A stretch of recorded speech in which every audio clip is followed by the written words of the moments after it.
Bientôt, j'ai dit aux gens que, afin de pasteur là, vous dites ici franc-maçon, non, je veux plus être pasteur, je suis un homme spirituel et je vais ouvrir les yeux des chrétiens parce que, tenez-vous bien, je suis docteur. Dans l'affaire de Bible là, je suis docteur, je ne suis pas un homme improvisé, j'ai un diplôme de ça. Donc bientôt là, je vais vous donner votre pastorat et je vais prendre ma caméra et je vais expliquer votre arnaque. Parce que beaucoup de pasteurs vous font tomber là, c'est de la magie. Je suis un homme spirituel, je suis un homme mystique, je suis bien placé pour vous expliquer ça. Zoe Wilfred vient annoncer qu'il n'est plus pasteur, qu'il devient ex-pasteur. Pour quelle raison?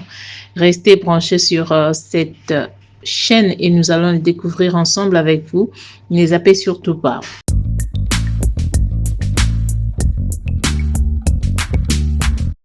Bonjour et bonsoir, ça dépend de l'heure à laquelle vous allez recevoir cette vidéo. Alors la famille, j'aimerais qu'on puisse rester vraiment branché, qu'on prête vraiment attention parce qu'il y a des choses à se dire concernant cette vidéo d'un pasteur qui dénonce, qui renonce au pastorat, qui dit qu'il n'est plus pasteur. Pourquoi? Parce qu'il a donné quelques raisons que vous et moi, nous allons découvrir ensemble dans cette vidéo. Alors, si vous n'êtes pas encore abonné sur notre chaîne, veuillez vous abonner massivement sur Efata Télévision. Cliquez sur la cloche notification pour ne pas rater nos vidéos. Faites-nous savoir dans les commentaires ce que vous pensez. Vos avis sont très importants ici chez nous. Alors, partagez-nous cette vidéo au maximum. Si vous l'avez aimée, n'hésitez surtout pas de la partager. J'ai toujours dit dans mes vidéos, chaque vidéo que je fais de pasteur, j'ai toujours dit que les gens qui abandonnent Dieu pour des soi-disant pasteurs parce qu'ils ont vu un pasteur qui a fait ça, qui s'est mal comporté, vous abandonnez la voie de Dieu, vous commettez une erreur très grave, irréparable peut-être. Cela ne peut être réparable que si vous revenez, vous demandez pardon à Dieu parce que lui accorde la deuxième chance à tout le monde. D'accord? J'ai toujours dit que certains pasteurs ne sont pas là parce qu'ils ont été appelés par Dieu ou choisis par Dieu. Ils sont là parce qu'ils ont été envoyés par le diable lui-même. Parce que le diable a des départements. D'accord? Il a quelques personnes qu'il a sélectionnées pour leur envoyer à l'église, dire que c'est à partir de l'église qu'ils vont aussi gagner beaucoup de âmes. Alors, si tous se mettent à faire des gris-gris, en tout cas, le diable sait qu'il ne gagnera pas plus de monde. Voilà pourquoi il a envoyé certains dans des églises pour venir diriger et attirer les âmes vers le diable. Et ces gens-là, ce sont ces gens que j'ai toujours dit qui nous ont infiltrés. Que nous sommes infiltrés parce que nous avons des gens qui n'ont pas l'esprit de Dieu en eux. Les gens que l'ennemi a envoyés pour ses intérêts à lui. C'est ce genre de personnes. Quelqu'un qui connaît son Dieu, qui a cru en Jésus-Christ comme Seigneur et Sauveur, les problèmes peuvent arriver. Les difficultés peuvent arriver. Le haut et le bas peuvent arriver. Mais cela n'empêchera pas à cette personne de continuer dans cette voie de Dieu. Alors, si vous voyez quelqu'un qui était dans la voie de Dieu et il se décide de quitter pour aller dans le monde ou servir le monde, allez-y comprendre que cette personne-là n'a pas été sincère avec sa croyance. Aujourd'hui, nous voyons Wilfred Zawi. Il y a 1 année, 2 ans passés comme ça. Il avait divorcé sa femme et l'Internet était chaud avec son histoire. Après, il s'est remis avec sa femme. Il avait même insulté sa belle famille, sa belle mère. Après, on avait parlé de ça sur Internet. Vraiment, ça date de très longtemps. Il est venu s'excuser pour dire que non, il est avec sa femme, machin, tout ça. Mais aujourd'hui, je me suis retrouvée sur cette vidéo de Wilfred Zawi qui dit qu'il n'est plus pasteur. Pourquoi? Quelle est la raison qui fait qu'il ne soit plus pasteur, c'est parce que, selon lui, les pasteurs sont des pauvres. Les chrétiens sont pauvres. Il n'y a que les autres qui grandissent. Il n'y a que nous servons un même Dieu, mais il y a des autres qui sont plus supérieurs et les autres qui sont plus inférieurs. Donc pour lui, ça ne l'arrange pas du tout. Voilà pourquoi il a décidé de quitter le monde pastoral. D'accord? Je ne sais pas, il est devenu qui? Est-ce qu'il devient musicien? Il devient qui? Il veut servir le diable ou je ne sais vraiment pas. Mais toutefois, je vous laisse d'abord suivre ses propos et puis revenons tout juste après pour continuer avec la vidéo d'aujourd'hui. Bientôt, j'ai dit aux gens que, afin de pasteur là, vous dites ici, franc-maçon, je veux plus être pasteur, je suis un homme spirituel et je vais ouvrir les yeux des chrétiens parce que, tenez-vous bien, je suis docteur. Dans l'affaire des Bibles là, je suis docteur, je ne suis pas un homme improvisé, j'ai diplôme de ça. Donc bientôt là, je vais vous donner votre pastorat et je vais prendre ma caméra et je vais expliquer votre arnaque. Parce que beaucoup de pasteurs vous font tomber là, c'est de la magie. Je suis un homme spirituel, je suis un homme mystique, je suis bien placé pour vous expliquer ça. C'est de la lourde magie. Parce que laissez-moi vous dire, quand Dieu touche quelqu'un, il féconde cette personne. Et quand il te féconde, tu es censé mettre au monde quelque chose. Ce qu'on appelle la magie, c'est une illusion. Voilà pourquoi les magiciens sont appelés des illusionnistes. Et aujourd'hui, beaucoup, ils ont des talismans, ils ont des choses, ils ont des tracés sur leurs doigts, ils ont des choses qu'ils mettent dans leur poche, ou bien dans leurs chaussures. Ils lèvent la main comme ça, tout le monde tombe. On est d'accord que la puissance de Dieu fait tomber, mais est-ce que la puissance de Dieu signifie ouragan? Avec Dieu, on ne tombe pas pour tomber. En réalité, ils savent que vous aimez les émotions. Donc, ils vont prendre des puissances bizarres pour vous faire tomber inutilement. Ta perruque quitte, tes chaussures quittent, ton costume. D'autres, mais ils font ça comme par là. Ils te fauchent, tu sautes. Tu dis, waouh, il a l'onction. Ça, c'est pas l'onction. Quand il se relève là, qu'est-ce qui a changé dans sa vie? Si rien n'a changé dans sa vie, vous êtes en face d'un magicien.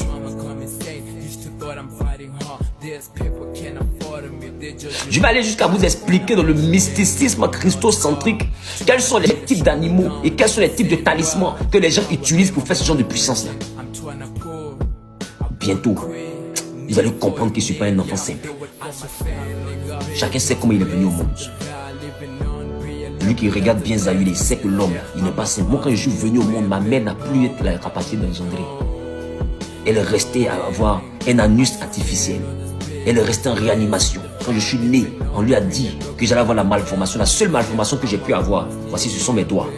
Bon, regardez pas ça, c'est pas béni. Les trucs de ceux qui a fait le vote, on ne sait pas, on lui a fait des trucs. Si c'est encre de la vie éternelle, ils ont pris pour cocher sur les doigts des gens. Mais depuis il a voté, là, il y a eu problème comme ça, c'est resté sur mon doigt. Vous voyez la déformation, c'est la seule déformation que j'ai eue. Chacun sait comment il est venu sur la terre.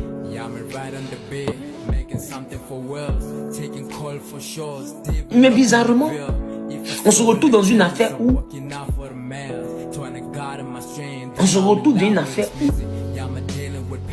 on annule les offrandes là, en animal. Mais on convertit les animaux là, automatiquement. Jésus a payé pour ne plus continuer les animaux. Mais en même temps, les mêmes animaux, on les convertit. Parce qu'avant, l'offrande de rachat, c'était un animal. Ou bien à la limite, c'est pas un animal. C'était, comme on appelle cela, des gâteaux. La cuisine qu'on faisait, on préparait des repas. Mais aujourd'hui, tous les animaux là, on dit non, on les tue plus parce que Jésus est mort. Mais en même temps, cet argent, l'animal là, Jésus a annulé le sang de l'animal, mais il n'a pas annulé l'argent de l'animal. Donc tu peux convertir maintenant l'animal en argent. Champion, on fait discours. On va faire discours. Donc je parlais de la magie. Ils sont pleins aujourd'hui à se focaliser sur tomber. Je vais vous expliquer. Après une conférence de presse où je vais dire à partir d'aujourd'hui de ne m'appeler plus pasteur Zahir. On dit si franc-maçon, non, donc je ne suis plus pasteur. Je suis un homme spirituel, je fais du mysticisme christocentrique. Point. Maintenant, vos affaires de tomber, vous les bons pasteurs, là, vous faites tomber les gens, et puis les gens depuis là sont là. Et ils finissent de tomber, leur vie ne bouge pas là. Vous allez nous expliquer ça.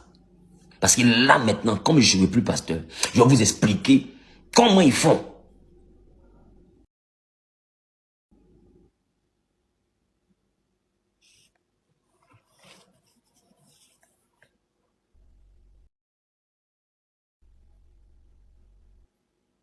vous bénisse. Voilà. Que Dieu vraiment vous bénisse et que sa grâce soit sur votre vie. Je veux aujourd'hui qu'on puisse parler de l'importance, sinon de la différence entre la religion chrétienne et la spiritualité chrétienne. D'accord? Entre la religion chrétienne et la spiritualité chrétienne. D'accord? Et je vais prendre par exemple des exemples. Et puis j'espère que vous allez comprendre. Depuis un certain moment, je dis que je fais la promotion de ce que j'appelle le mysticisme christocentrique. C'est en réalité la promotion de la spiritualité chrétienne, parce que je crois que il y a des niveaux qu'on atteint par grâce, d'accord, parce que tout est la grâce de Dieu, mais cependant vous devez comprendre que la foi sans les œuvres est morte. Donc quand on a la foi là, on doit avoir des actions pour que notre foi soit vivante. Donc une foi en réalité elle se pratique. Ce sont des actions qui sont pratiquées qui déterminent le niveau de notre foi. Donc je pense pour ma part qu'il est donc important d'un moment donné de chercher à savoir quelles sont les actions qui sont à poser pour que notre foi puisse créer dans notre vie une plus-value. Et moi tout à l'heure je disais à l'un de mes fils que, sinon à certains de mes fils, pendant que nous entendons échanger, je leur disais, en tant que pasteur, il y a des personnes qui se lèvent, qui te collent des étiquettes, qui racontent des choses sur toi, qui disent des choses, et puis après, on veut forcément te faire passer pour un faux pasteur. Je disais que un temps va arriver, c'est-à-dire, j'espère que ils vont arrêter. Sinon, un temps va arriver où je vais faire simplement une conférence de presse, et puis je leur dis à partir d'aujourd'hui, je suis plus pasteur. Voilà, je suis plus pasteur. Je suis un homme spirituel. Je suis plus pasteur. Je suis un homme spirituel qui pratique la spiritualité biblique et qui s'appuie sur la parole de Dieu pour faire sa spiritualité, pour expliquer les points de sa spiritualité. Et quand ils ne pourront plus me mettre dans le registre des pasteurs, ils comprendront clairement que leur affaire dit il est pasteur franc-maçon, il est pasteur mystique, il est pasteur sorcier. Et voilà, c'est fini. Il n'y a plus l'affaire de dire que il est pasteur Zawi. C'est tout. Prenez vos pasteurs, prenez vos bons pasteurs, prenez vos mauvais pasteurs. De toutes les manières, moi, j'ai pas accepté Jésus pour faire plaisir à quelqu'un. J'ai pas accepté Jésus pour avoir les éloges de quelqu'un. Et aujourd'hui, je suis en train de parler de spiritualité chrétienne. Je suis en train de parler de spiritualité chrétienne et je veux vous dire, si vous n'arrivez pas à un niveau spirituel dans votre chrétienté, il y aura un problème dans votre vie. Il y aura un lourd problème dans votre vie. Je vais prendre un exemple très simple. Je sais que à partir d'un certain moment, vous êtes peut-être des Africains, des Européens, vous êtes vous êtes des fois des Africains, des Européens, des Asiatiques, et vous avez souvent des fois dans vos quelqu'un dit ta lumière les dérange. Non, bientôt,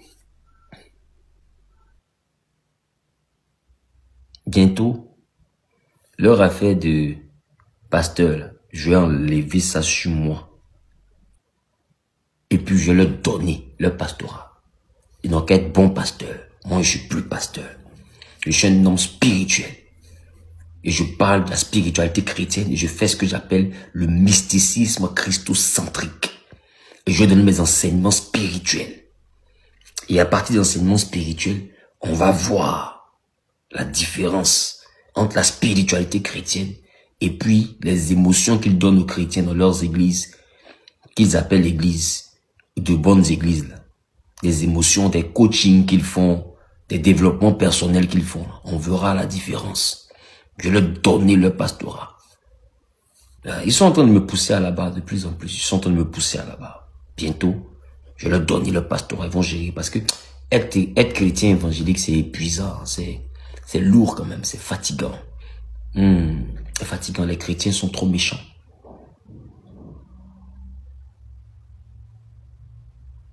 Non, les chrétiens sont trop méchants. j'ai compris une chose, la religion de foi nous éloigne même de Dieu. Parce que les religieux là, les religieux là, ils sont épuisants. Ils sont très épuisants. C'est-à-dire, ils connaissent même pas ta vie, ils décrivent ta vie.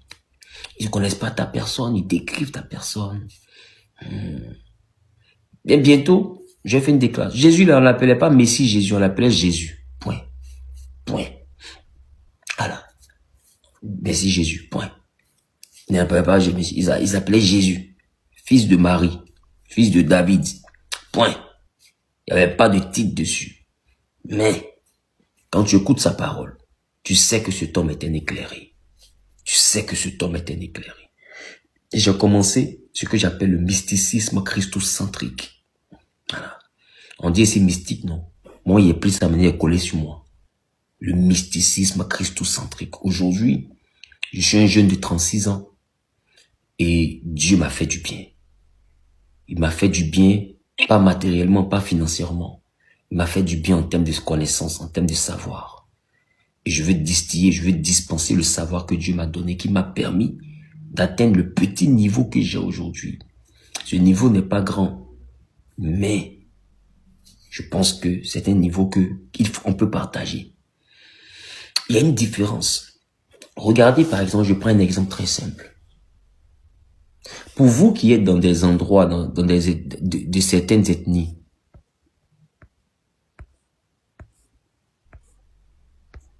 ouais, pour vous qui êtes de certaines ethnies, ok?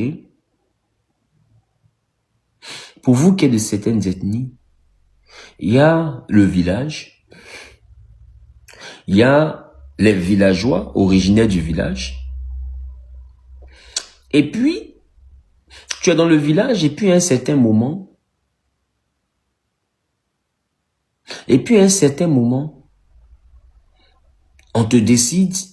on décide de t'introduire dans la forêt sacrée du village pour que tu deviennes maintenant un initié du village.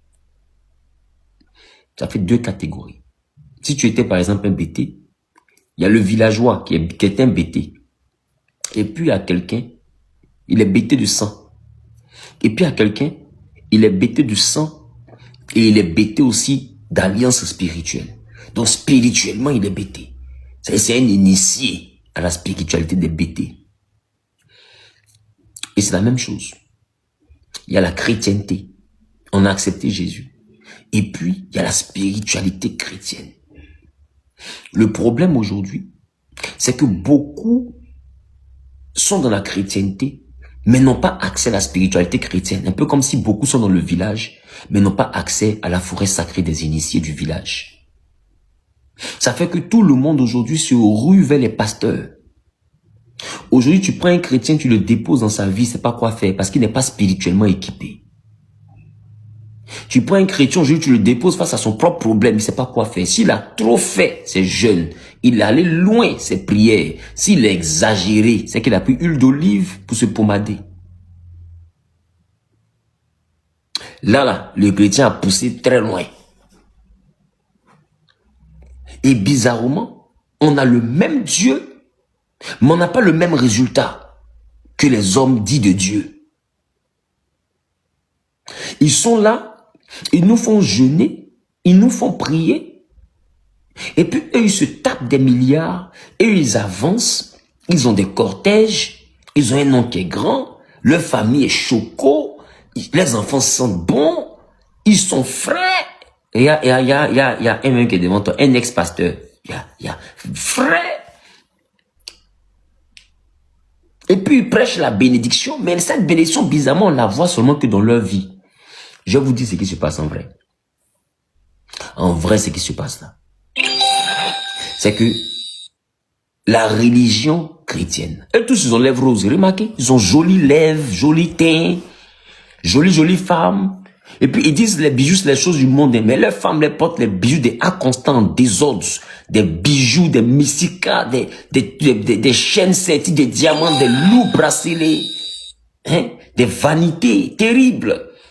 Des boucles d'oreilles, mais même maudia, même, c'est-à-dire que elle te framponne des chaussures à la semaine rouge, les loups boutés. Moi, pasteur Joupin, elle est fidèle, mais elle met la pression.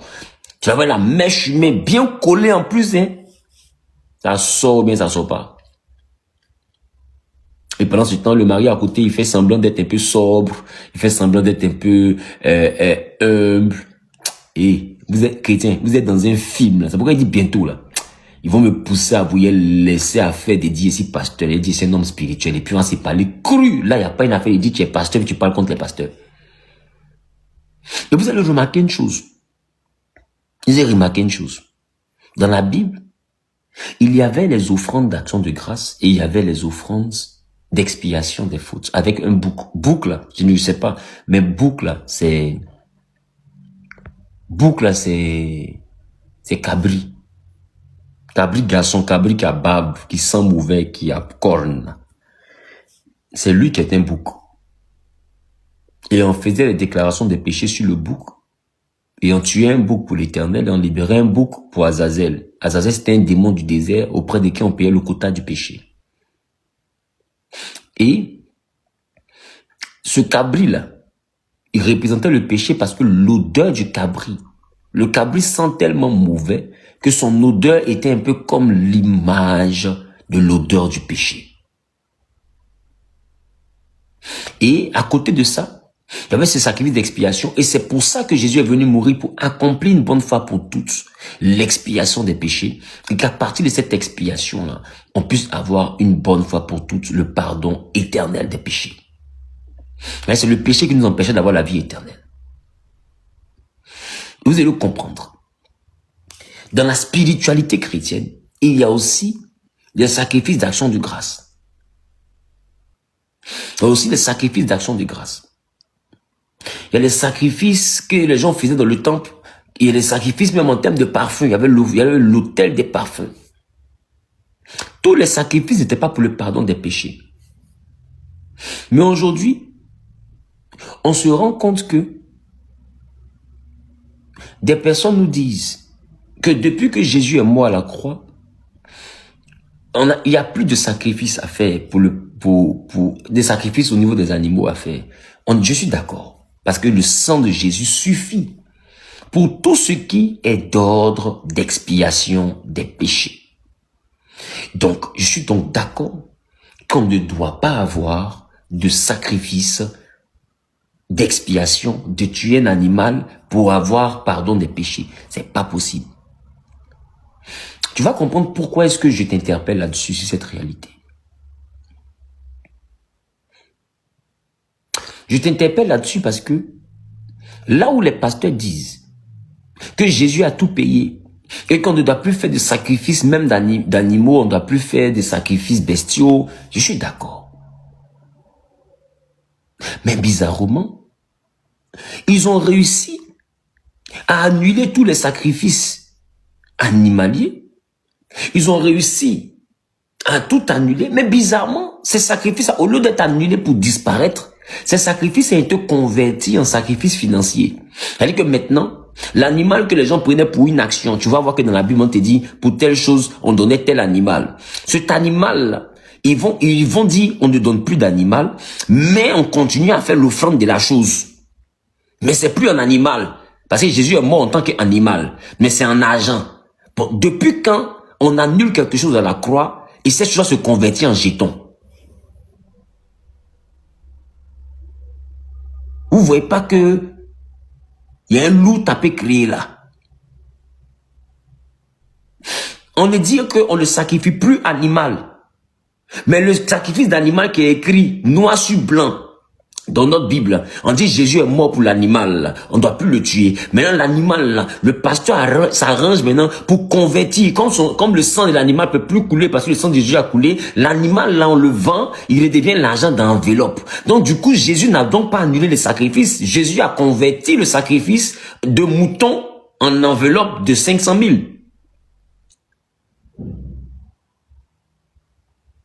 Donc Jésus a transformé.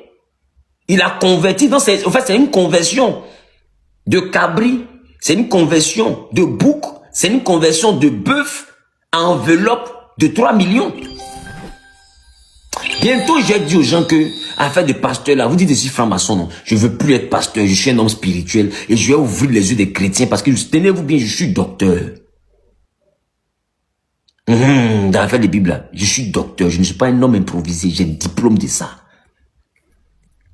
Donc bientôt, là, je vais vous donner votre pastorat. Et je vais prendre ma caméra et je vais expliquer votre arnaque. Parce que beaucoup de pasteurs vous font tomber, là, c'est de la magie. Je suis un homme spirituel, je suis un homme mystique, je suis bien placé pour vous expliquer ça.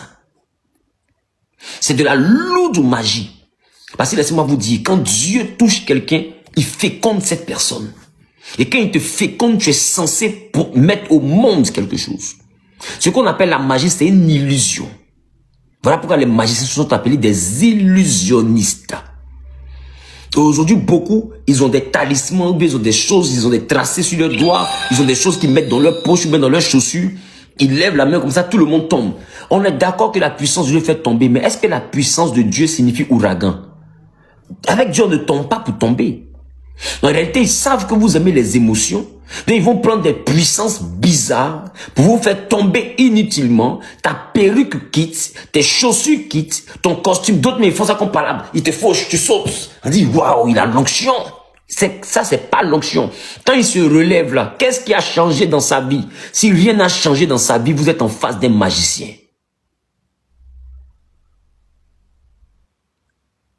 Je vais aller jusqu'à vous expliquer dans le mysticisme christocentrique quels sont les types d'animaux et quels sont les types de talismans que les gens utilisent pour faire ce genre de puissance-là. Bientôt, vous allez comprendre que je ne suis pas un enfant simple. Chacun sait comment il est venu au monde. Celui qui regarde bien Zahul, il sait que l'homme là, il n'est pas simple. Moi, quand je suis venu au monde, ma mère n'a plus la capacité d'engendrer. Elle est restée à avoir un anus artificiel. Elle est restée en réanimation. Quand je suis né, on lui a dit que j'allais avoir la malformation. La seule malformation que j'ai pu avoir, voici, ce sont mes doigts. Bon, regardez pas ça, ça va venir. L'étude de ceux qui a fait le vote, on sait pas, lui a fait des trucs. Si c'est encre de la vie éternelle, ils ont pris pour cocher sur les doigts des gens. Mais depuis il a voté, là, il y a eu problème comme ça, c'est resté sur mon doigt. Vous voyez la déformation, c'est la seule déformation que j'ai eue. Chacun sait comment il est venu sur la terre.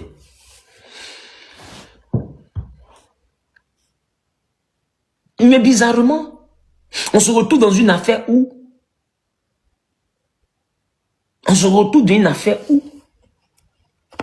on annule les offrandes là, en animal, mais on convertit les animaux là, automatiquement. Jésus a payé pour ne plus conduire les animaux, mais en même temps, les mêmes animaux, on les convertit. Parce qu'avant, l'offrande de rachat, c'était un animal. Ou bien à la limite, c'est pas un animal, c'était, comme on appelle cela, des gâteaux. La cuisine qu'on faisait, on préparait des repas. Mais aujourd'hui, tous les animaux là, on dit non, on les tue plus parce que Jésus est mort. Mais en même temps, cet argent, l'animal là, Jésus a annulé le sang de l'animal, mais n'a pas annulé l'argent de l'animal. Donc tu peux convertir maintenant l'animal en argent. Champion, on fait discours. Hein. On va faire discours. Hein. Donc je parlais de la magie. Ils sont pleins aujourd'hui à se focaliser sur tomber. Je vais vous expliquer. Après une conférence de presse où j'ai dit à partir d'aujourd'hui, ne m'appelez plus pasteur Zahul. On dit si franc-maçon, non, donc je suis plus pasteur. Je suis un homme spirituel, je fais du mysticisme christocentrique. Point. Maintenant, vos affaires de tomber, vous les bons pasteurs, là, qui vous faites tomber les gens, et puis les gens depuis là sont là. Et ils finissent de tomber, leur vie ne bouge pas là. Vous allez nous expliquer ça. Parce que là maintenant, comme je ne suis plus pasteur, je vais vous expliquer comment ils font.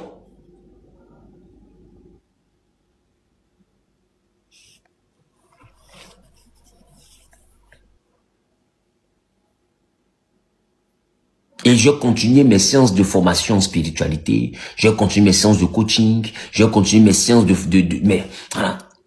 Et ceux qui veulent comprendre les choses spirituelles vont s'abonner à mes pages, vont venir dans mes endroits de rassemblement. Je vais faire mon coaching spirituel. Point barre. Non, pour le moment, ils sont encore pasteurs. Je ne sais pas encore arriver là-bas. Je vous explique un futur, peut-être proche, peut-être lointain, mais pour le moment, je suis encore pasteur Zahul. Il y a un élément que je vais prendre encore pour attirer votre attention.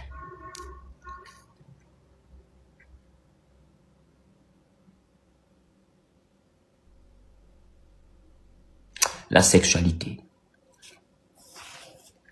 Vous savez,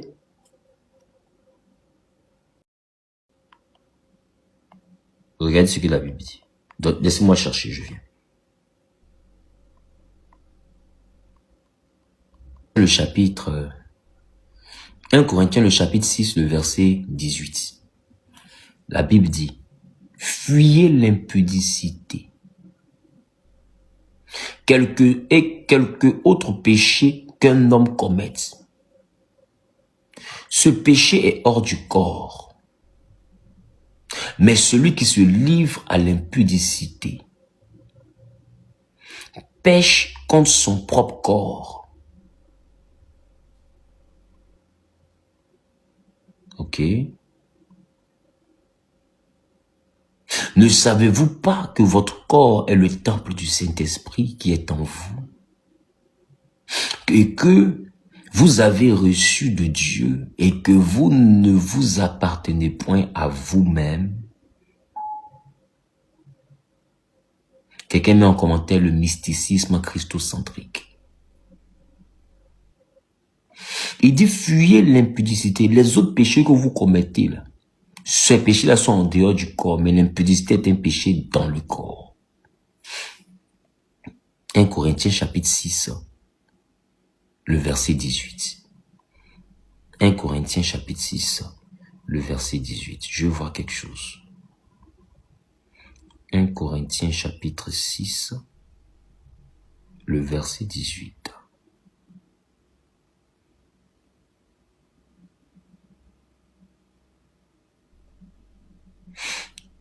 Donc, lorsque on parle d'impudicité, beaucoup ont rattaché ça automatiquement à la sexualité. C'est une grande famille. Vous pouvez prendre l'impudicité comme étant...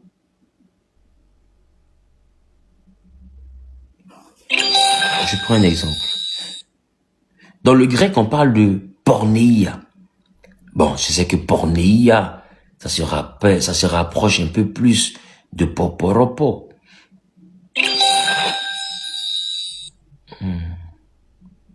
Et je sais que poporopo se rapproche un peu plus de poporo. Et je sais aussi que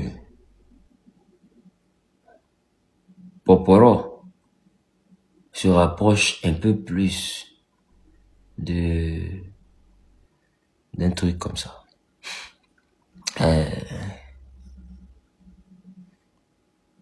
Parce que porneia, quand j'ai dit ça, il y a une tante qui a dit, hey, ça ressemble à mon truc, regarde là, hein. Porneia même, parce que c'est un jeu pour toi, ça t'amuse. Tout de suite, on entend s'amuser là. Là, tu vas venir dire en même temps, c'est mamie, c'est l'auto que impudicité, porneia. Pas jouer à mon film préféré. Le pasteur t'aime bien, mais toute chose a des limites. Hein. Toute chose a une fin. Pas t'amuser moi comme ça. Je sais ce que ça me coûte, ces films-là. Connexion internet qui paye pour voir ces films-là, tu penses que c'est un jeu. Ça t'amuse, quoi. Vous ne pas les hommes de quand n'avaient rien à faire. C'est des sujets qui vous concernent pas que, hein, vous prenez pour truc. Regardez, je veux attirer votre attention quelque part.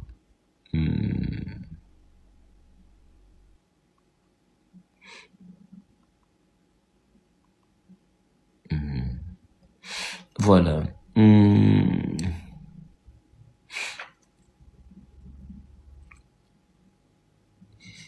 Donc, lorsqu'on parle d'impudicité, l'impudicité va jusqu'à ce qu'on appelle le manque de pudeur. Impudicité, manque de pudeur. C'est-à-dire, une personne est impudique lorsqu'elle manque de pudeur. Lorsque cette personne, de fois, ne sait pas garder des choses secrètes. Lorsque cette personne-là, de fois, est vulgaire. Quand cette personne-là prend plaisir de fois à se dénuder, cette personne est un scandale, on se comprend, ne respecte pas les normes de décence, n'a pas de retenue ou de bienfaisance, notamment dans le domaine corporel, vestimentaire, verbal, etc. Donc, une personne est impudique lorsque elle parle sans retenue, avec vulgarité. Elle parle d'intimité, mais avec autant de vulgarité, sans vraiment, hein. Donc, on peut être impudique sans être sexuellement actif. Ce que vous appelez souvent l'impudicité, là, c'est la fornication. Pour vous partez peinchouin, ou vous dites que il est interdit de peinchouin, là, c'est la fornication. Vous allez comprendre avec moi que celui qui est dans ce genre de péché-là, il pêche pas contre Dieu. Il pêche contre lui-même. Pourquoi je le dis? C'est pas moi, c'est la Bible. Et je le dis parce que simplement, Dieu sait ce qu'il a mis en toi. Et Dieu sait ce que représente la sexualité. Au point de te dire, ne fais pas telle chose-là, ne fais pas ça. Et si tu fais ça, c'est contre toi-même que tu le fais, c'est pas contre moi. Donc je vois des personnes commettre la sexualité dans le désordre et puis aller demander pardon à Dieu. Ce n'est pas à Dieu que tu as fait du mal, c'est à toi-même. Tu dois te pardonner à toi-même. Il dit si jamais vous commettez ce péché, vous péchez contre vous-même. C'est à vous que vous faites du mal. Toi tu finis de faire patouze. Et puis c'est à Dieu que tu dois demander pardon. Ma question, c'est Dieu que tu as peinchouin ou bien c'est Dieu qui t'a peinchouin? Qu'est-ce qui s'est passé en Dieu et toi pour que tu ailles demander pardon à Dieu parce que tu allais te placer? Tu finis de te placer d'un angle mort. Ils ont tout appuyé sur toi, sauf ta nuque. Parce que ta nuque là, ça peut couper l'ongle de quelqu'un, c'est pointu. Et tu finis ça, tu t'en vas maintenant demander pardon à Dieu. Dieu a quoi à voir avec le peinchouin que tu viens de faire là?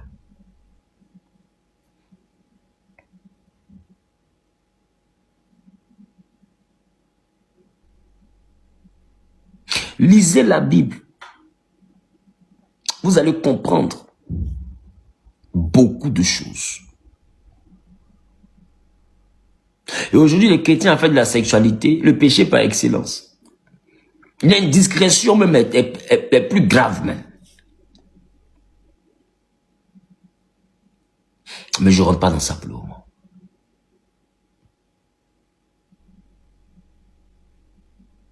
En réalité, quand Dieu te demande de ne pas sortir dans le désordre avec les gens, c'est par amour pour toi-même.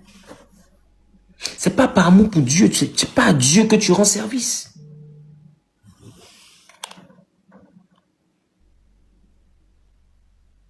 C'est pas à Dieu que tu rends service. On se comprend? Ce n'est vraiment pas à Dieu que tu rends service. Donnez-moi juste un instant. Comment on fait votre histoire?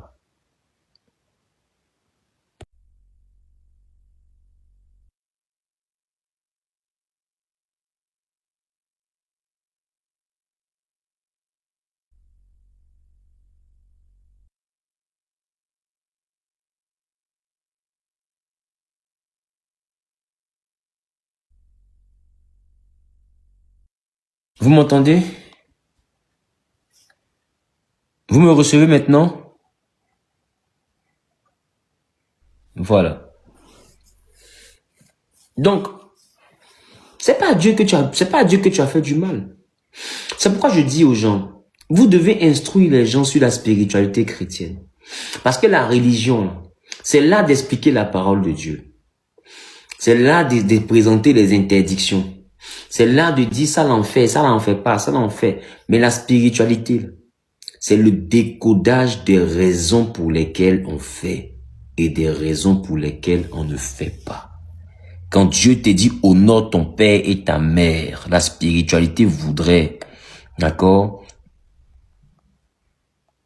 La spiritualité voudrait que tu saches pourquoi est-ce que tu dois le faire.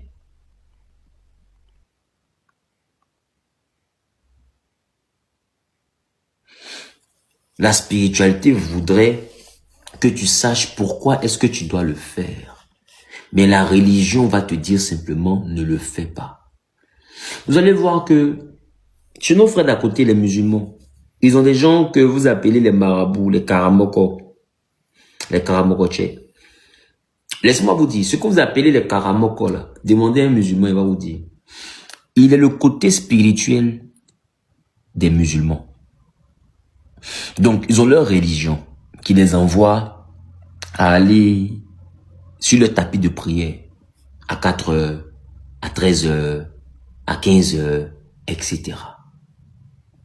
Ça, c'est le côté religion. Et puis, ils ont le côté spirituel. Ça parle majoritairement des soufistes. Le côté spirituel de la religion musulmane.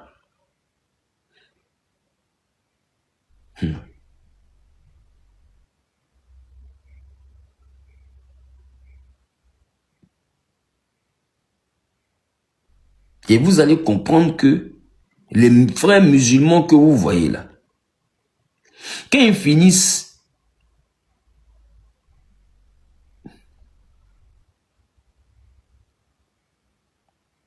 aïe, qui a déconnecté ça? Les frères musulmans que vous voyez là, quand ils finissent tout ce à quoi vous pensez là, dans leur prière là, le côté spirituel de leur côté musulman là, s'appelle ce que vous appelez les karamoko ou les soufistes. C'est le côté ésotérique musulman. Quand on dit ésotérique là, arrête de penser à des choses forcément sataniques. Le point des chrétiens, c'est que les chrétiens comprennent souvent pas français.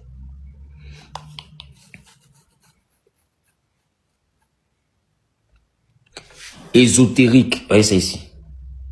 Définition.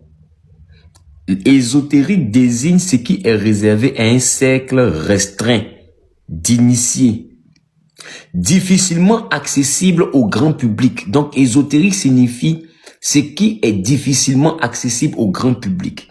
Soit parce que le savoir est volontairement caché, soit parce qu'il nécessite un niveau particulier de compréhension, d'initiation ou de symbolisme. Ésotérique qui concerne un savoir caché, intérieur ou secret, compréhensible seulement par ceux qui y ont été initiés. Donc, lorsqu'on parle du côté spirituel, on parle du côté caché. Et toute religion a son côté ésotérique, a son côté caché, a son côté secret. C'est ça que les chrétiens appellent les clés. Et vous allez partir voir souvent des gens d'un certain niveau. Ils comprennent le côté caché de la Bible que vous attrapez dans la religion chrétienne. Parce que quand tu ne comprends pas le côté caché d'une religion, tu seras là-bas pour un décor. Il y a des choses que tu n'atteindras pas comme niveau. On se comprend un peu. Donc les musulmans, quand ils veulent connaître les choses cachées de chez eux, là, ils souvent voient ces hommes-là. Et ces hommes vont prendre des sourates. Ils vont écrire. Les sourates, c'est les versets des musulmans. Ils vont prendre des sourates. Ils vont écrire. Ils vont finir d'écrire. Ils vont laver. Avec un langue spéciale. Ils vont laver. Les gens vont prendre cette eau-là pour aller faire des bains. L'écriture qu'il a écrit là, ça s'imprime dans son âme. Ça, c'est le côté ésotérique, c'est le côté spirituel, c'est le côté mystique musulman. Ils vont finir de checker pour voir d'où vient le problème. Ils vont dire, non, dans ce cas-là, il faut prendre la nourriture, il faut partager. Il faut prendre telle chose, il faut partager. Il faut aller prendre les beignets, il faut partager. Prendre les bonbons, partage. Fais ceci, fais ceci, fais cela, fais ceci. Et puis tu vas voir, ça va aller. Et ça, c'est le côté spirituel, mystique musulman. Ça existe aussi en chrétienté. Il y a la spiritualité chrétienne, il y a la religion chrétienne. Aussi longtemps que vous confondez les deux là, il y a des choses qui vont pas venir dans votre vie. Être chrétien là, ce n'est pas rester seulement à la maison et puis partir à l'église dimanche et puis revenir s'asseoir, répondre amen quand quelqu'un dit alléluia. C'est pas ça être chrétien. Ça c'est la religion chrétienne. Maintenant la spiritualité chrétienne, à combien de chrétiens ils sont initiés? Quand vous regardez les Arabes là, vous comprenez pas qu'ils ont une dimension, ils ont des sociétés secrètes. Hein? Oui, où ils parlent de spiritualité. Ils ont une dimension très élevée en termes de spiritualité. La spiritualité n'est pas religieuse, mais la religion permet d'avoir accès à la spiritualité. Et laissez-moi vous dire, ceux qui réussissent à être spirituels dans les religions sont ceux-là qui deviennent les bergers des religieux. Parce que la majeure partie du temps sache que la religion est l'antichambre de la spiritualité, mais la religion est très loin de la spiritualité. Être religieux va t'empêcher de comprendre la spiritualité. Aussi longtemps que ta religion consiste à t'éloigner de la réalité spirituelle, sache que tu rentres dans ce dicton de ce grand penseur qui a dit « La religion est l'opium du peuple ». Vous devez comprendre. Les religions sont formatées pour la population. La spiritualité religieuse est formatée pour les élus. Donc derrière chaque religion, il y a la spiritualité. Même va à l'église catholique, il y a la messe du dimanche. Et puis dans la même messe là, le prêtre il te dit, il est grand le mystère de la foi. Tu penses que c'est pas ce qu'il dit? Ma question, tu penses que messe que tu viens de finir là, c'est tout le mystère de la foi qui est là. Toi tu es fini, tu t'es endormi à la maison. Il y a la spiritualité derrière ce que vous avez fini de faire là. Et le prêtre vient d'attirer ton attention dessus. Il te dit le mystère de la foi là, il est grand. Ma question, pour faire messe de 1h30, 2h que tu viens de finir de faire là, c'est à cause de ça, il va partir au séminaire pendant 7 ans. C'est là-bas, à cause de ça, il va partir faire 5 ans, 7 ans dans le séminaire. Juste pour venir faire 2 heures de messe là. C'est pour ça qu'il va faire 7 ans d'études. Toi-même, faut t'asseoir, faut calculer. Toi-même, tu vas à l'église, même chaque 2 heures là, tu sais réciter toute la messe. Il n'a pas encore fini de parler, toi-même tu cries, cela est juste et bon. Et puis toi-même dans ton cas tu réponds, oui, il est juste et bon. Tu connais tous les rudiments de la messe. Tout. Donc dans ce cas, il faut devenir prêtre. 5 ans, 7 ans, voire 9 ans d'études pour devenir prêtre là. Tu penses que c'est ça là seulement on leur apprend là-bas? Tu es sérieux? Derrière chaque religion, il y a la spiritualité de la religion. Et si vous voyez les grands pasteurs venir vous expliquer avec beaucoup d'aisance la parole de Dieu, c'est parce qu'ils ont eu accès à la spiritualité qui les envoie à comprendre ce que vous ne pouvez pas comprendre. La religion ferme les yeux, la spiritualité ouvre les yeux. Et c'est la religion qu'on appelle le voile dans la Bible. C'est la spiritualité qui est derrière le voile. Lorsque le voile se déchire, tu sors de la religion, tu rentres dans la spiritualité, tu comprends clairement les choses, véritablement les choses, correctement et concrètement les choses. Aussi longtemps que Dieu n'a pas initié ton esprit à la compréhension de la spiritualité de ta religion, sache que tu es un spectateur, tu es un gawa. Ils vont t'arnaquer, ils vont te prendre des offrandes, ils vont te prendre des dîmes, ils vont te prendre des prémices. Offrande de taille, tu vas payer par rapport à ta taille. Offrande de poids, tu vas payer par rapport à ta lourdeur. Mais comme tu es gros, ça sera cher. Offrande de, comment on appelle ça, d'ancêtre. Ils vont te faire payer parce que tu as eu un ancêtre qui était barbu, qui était un peu bancard. Ils vont venir te faire payer offrande de rachat, offrande de vente, offrande de résurrection, offrande de mort. Tout est financier dans l'église. Ça ne vous interpelle pas. Quelle est cette spiritualité qui n'obéit qu'à l'argent? Si tu ne dois pas jeûner, même après jeûne, c'est l'argent. Avant jeûne, c'est l'argent. Avant le culte, c'est l'argent. On insiste, tu ne paraîtras pas dans la maison de l'Éternel ton Dieu. Les mains vides, viens pas ici, les mains vides, sans argent, viens pas ici. L'argent, montre que tu aimes Dieu. Si tu donnes l'argent, tu aimes Dieu. Tu donnes pas l'argent, c'est que vraiment, maman a pris ton cœur. Bizarrement, lui que maman n'a pas pris son cœur là, tout l'argent donne, il prend. Oh, c'est nous, on doit se débarrasser de l'argent. On se débarrasse de maman. On envoie maman chez lui, lui il prend. Ah, donc maman aussi peut être doux. Et puis, maman là, maintenant, tu le vois, il s'en vacances, sa femme aux États-Unis. Maman. C'est maman, ils ont mis dans le sac comme ça au parti, hein. Maman. Démon, on a chassé là, le pasteur, il peut s'en charger. Libérez-vous de maman, donnez-moi maman, je m'en charge. L'esprit Seigneur sur moi, quand il m'a, ouais. Voleur, braqueur, brouteur. La spiritualité va te permettre de comprendre beaucoup de choses. Celui qui veut me comprendre, il va comprendre. Celui qui ne veut pas me comprendre, c'est son problème. Mais ça, c'est le acte 1 de mes directs sur la différence entre la religion et la spiritualité. La religion, elle est cataloguée, la spiritualité, c'est un monde d'inspiration. Et dans la religion, vous lisez la Bible pour donner des choses à Dieu. Or, de façon que Dieu veut que tu lui donnes, n'est pas dans la Bible. La Bible est un modèle d'inspiration des orientations de Dieu. En fait, c'est un échantillon qui te montre l'ensemble des choses que Dieu est susceptible de te demander. Mais ça n'est pas dit que tu dois textuellement reprendre le jeûne d'Esther parce que tu as un problème, tu es menacé au travail. Donc dans la Bible, Esther, son peuple était menacé. Ils ont fait 3 jours de jeûne d'Esther. Moi aussi, mais fait jeûne d'Esther. Tu t'appelles Grégorine. Est-ce que tu te rappelles de ton nom? Ton nom t'a empêché de grandir. Tu t'appelles Grégorine. Esther était grande de taille. Toi, tu t'appelles Grégorine. Voilà pourquoi tu écoutes. On peut prendre tes mollets pour faire la guerre. Tu t'appelles Grégorine.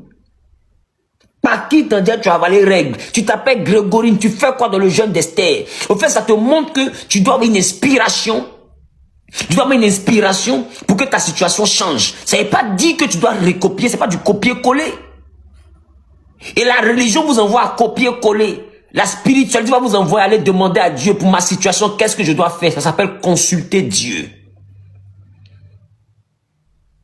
Quand les musulmans et les autres spirituels veulent monter dans une autre dimension, qu'ils s'envoient le fétiche, qu'ils s'envoient le génie, qu'ils s'envoient son esprit, qu'ils s'envoient ses morts, qu'ils s'envoient ses tues, il consulte d'abord. Il ne dit pas, je vais vous envoyer 2 moutons pour que je puisse avoir le travail. Il va demander, qu'est-ce que vous voulez que je vous donne pour avoir le travail? L'homme spirituel sait qu'il n'y a pas de modèle de don préconçu. Il n'y a pas un modèle de don préconçu. Donc votre don qui n'est que financier là, c'est un modèle de vol, de braquage, d'arnaque. Pour tout ce que Dieu veut faire, mais le spirituel veut faire dans la vie d'un humain, ça demande une consultation. Parce qu'on ne donne pas pour avoir la bénédiction, on ne donne pas ce qu'on veut, on donne ce que Dieu veut. Isaac dit, donne-moi le repas que j'aime, que je mange pour que mon âme te bénisse. Même si tu n'aimes pas le repas, c'est ce repas-là qui me fera te bénir. Même si ce repas, tu ne sais pas préparer, mais c'est ce repas qui me fera te bénir. Il n'a pas dit, donne-moi un repas, il dit, donne-moi le repas que j'aime. Lorsque tu veux que le spirituel te donne quelque chose, tu leur demandes qu'est-ce qu'ils veulent que tu aies, que tu donnes, qu'est-ce qu'ils aimeraient que tu donnes. C'est en fonction de ça que la bénédiction que tu attends, Dieu la viendra. Ah oui. Ça aussi, tu savais pas, il me fallait porter la Bible bleue pour venir t'expliquer. Or, dans la religion, on vous donne des formats préconçus. Le jeûne de Daniel, faut faire 3 jours d'Esther, faut faire 21 jours de Daniel. Tu as fait tous les nombreux jeûnes, tu es devenu qui dans la vie? Ta spiritualité devait t'envoyer à rentrer dans la présence de Dieu pour que Dieu t'oriente, pour te dire clairement quel est le jeûne d'Estelle que tu dois faire. Tu t'appelles Estelle. Quel est le jeûne réellement de Joseph que tu dois faire? Quel est le jeûne de Christiane que tu dois faire? Tu t'appelles Christiane quand je lis ton nom. Quel est le jeûne d'Erika que tu dois faire, Erika Quadio? Quel est le jeûne de Cissé Tchè que tu dois faire? Quel est le jeûne de Yves? Quel est le jeûne d'Herman Balou Bolou que tu dois faire? Qu'est-ce que tu dois faire pour que ta vie change? C'est unique en son genre. Mais le religieux, il copie tout bêtement. Et puis il se dit, j'ai fait ce qu'Abraham a fait. Tu t'appelles Abraham. Ton problème, Abraham est ton problème. Non. Un religieux, il lit la Bible et puis il a compris trait par trait. Mais un spirituel, il lit la Bible et puis il s'en inspire pour chercher la solution mystique à son problème. Mystique veut dire caché. La solution cachée. Qu'est-ce qu'il doit faire pour que la chose bouge? Non, je dois faire une offrande à Dieu. Tu finis de faire un jeûne pour ta vie. Et puis toi-même, tu choisis l'offrande que tu vas faire. Je vais faire une offrande de 30 000. Tu peux un Dieu, il est là pour tes humeurs. Tu dois lui demander, Seigneur, qu'est-ce que tu dois faire? Il peut te dire, ma fille, prépare un repas. Prépare tchèp au mouton. Va distribuer aux gens. Tchèp au mouton, il va être préparé là. Ça n'est pas qu'il faut aller payer un mouton chez le boucher. Viande de mouton, 2 kilos. Non. Tu dois payer un mouton. Tu dois faire la nourriture avec le mouton que tu as payé spécialement pour le tchèp que Dieu t'a demandé. Ça s'appelle un sacrifice. C'est un mouton dédié à ce repas. Et tu prends cet élément pour partir. Et deux fois, mais dans un songe, il peut te montrer quel type de mouton. Il peut te montrer quel type. C'est là que vous allez voir que d'autres se retrouvent dans les endroits. Il leur dit, il faut d'un coq violet. Il sent que le fétiche même est fâché à lui. Parce que coq violet, tu le trouves où? gagnerez tout en tant que chrétien à ouvrir vos yeux une bonne fois pour toutes et à devenir des hommes spirituels chrétiens. Si vous ne devenez pas spirituel, vous serez comme la femme qui avait la perte de sang, qui allait partout et qui a dépensé tout ce qu'elle avait sans obtenir gain et cause. Vous allez avoir l'impression que cette affaire de Jésus là, il y a un deuil dedans. Oh, je vous assure, cette affaire de Jésus là, il y a la gloire dedans. Il y a la gloire dedans comme pas possible. Mais si vous ne devenez pas spirituel en tant que chef d'entreprise chrétien, ça sera compliqué. Si vous ne devenez pas spirituel dans vos foyers en tant que chrétien, ça sera compliqué. Si vous ne devenez pas spirituel dans vos relations humaines en tant que chrétien, ça sera compliqué. Si vous ne devenez pas spirituel dans votre manière de fonctionner, ça sera compliqué. Vous devez vous ouvrir à la spiritualité de votre foi chrétienne. Donc il y a la religion chrétienne qui nous envoie à l'église tous les dimanches, on dit alléluia, nous on répond amen. Et puis il y a la spiritualité chrétienne. Je ne suis pas venu ici pour vous montrer comment faire pour devenir spirituel chrétien. Je suis venu ici d'abord pour attirer votre attention sur l'urgence. Sinon vous allez perdre tout ce que vous avez comme finance à la recherche de solutions, de pasteur en pasteur. Un matin vous aurez l'impression que les gens vous mentent. Parce que laissez-moi vous dire, les hommes de Dieu, ils vont tout vous dire, sauf ce qui les a rendus grands. Ils vont tout vous expliquer, sauf ce qui a changé leur vie. Ils vont vous dire c'est la grâce de Dieu. Oui, c'est la grâce, mais tu as fait quoi précisément? Et puis la grâce est venue, il va jamais dire. Il va t'expliquer sa galère, il va t'expliquer sa vie, il va t'expliquer ses temps de prière. Il va jamais t'expliquer l'élément qui a déclenché les milliards que tu es en train de voir et puis les programmes sont waouh dans le monde là. Il va jamais venir t'expliquer. Il y a toujours un côté un peu obscur, lugubre dans l'histoire qui nous fait passer de j'étais pas et puis je suis un coup. Et puis la transition on ne nous explique pas bien. La transition on t'expliquera jamais bien. Prenez le temps de remarquer. De la galère à la gloire, là, la transition, là, ils ne vont jamais dire. Mais toi, tu es fidèle quand tu es assis dans l'église, là, tu sens pas qu'il y a un nom dit quelque part. Et on te dit, faut croire en Dieu. Et puis toi, tu prends le même modèle. Il te dit non, il a prié toute la nuit. Tu passes ton temps à prier toute la nuit, ça vient pas, ça fait 15 ans maintenant. Fais offrande, tu fais offrande, donne ce qui a de la valeur. Tu donnes même pas ce qui a de la valeur, tu donnes tout. La valeur la même c'est bon. D'autres me se sont levés, ils ont dit bon je vide mon compte pour donner. Laisse-moi te dire. On vide pas le compte pour aller donner un doyman. Ouais, charger là même. Mais c'est il y a qu'à prier vieille ou bien. Qui était venu charger là? Ah, voilà charger là. Je suis à 20%. Il m'a vidé mon compte. Mets Dieu à l'épreuve. Et puis dans des versets façon, mets-le à l'épreuve et tu verras. S'il n'ouvre pas les écluses des cieux. Maintenant, on a fini de mettre Dieu à l'épreuve là. Nous sommes assis par temps, on atteint l'écluse là. Et puis après, quand l'écluse là ne vient pas, quand ça s'ouvre pas, le même va revenir te dire, en réalité ça s'ouvre pas parce que des fois tu as péché. Il y a un truc que tu as eu à faire là, Dieu n'a pas aimé. Ça a mal fini, hein. Ça a mal fini le père, ça a mal fini.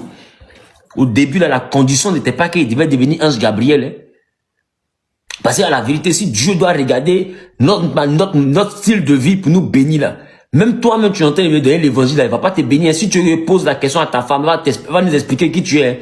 Si tu veux, je demande à ton meilleur ami, il va m'expliquer qui tu es, le vieux. Faut pas venir me voir ici. Si tu veux, je demande un peu seulement. Ils vont bien me dire qui tu es. Si on veut regarder manière de vivre, là, Dieu ne va pas commencer par toi aussi. Donc, tu ne faut pas venir me mettre dans un truc en pas s'entendre même. En pas s'entendre même. Et après, ils vont venir t'expliquer des trucs à 2 balles d'une manière.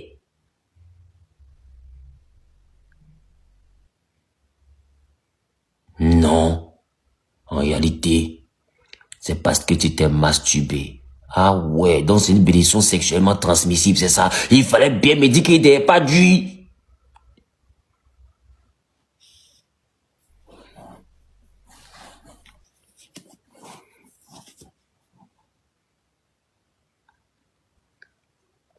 Salomon, Abraham a eu jusqu'à 4 femmes dans sa vie. Il est devenu riche. Jacob a eu 2 femmes dans sa vie. Il est devenu riche. David a eu plusieurs femmes dans sa vie. Il est devenu riche. Salomon a eu 1000 femmes dans sa vie. Il a mougou 1000 go dans sa vie pour marier son mari. 1000 go. On ne parle pas de celles qu'il a déviégées. Il est devenu riche. On ne parle même pas de celles qu'il a déviégées. Il est devenu le plus riche de tous les temps. C'est quand ça arrive à moi, ma Rosée, là. J'ai fait petite erreur avec un seul gars. Tu expliques à cause de ça. Dieu est tellement fâché qu'il a dit je vais plus réussir. Et ça a mal fini. Hein. Ça a mal fini.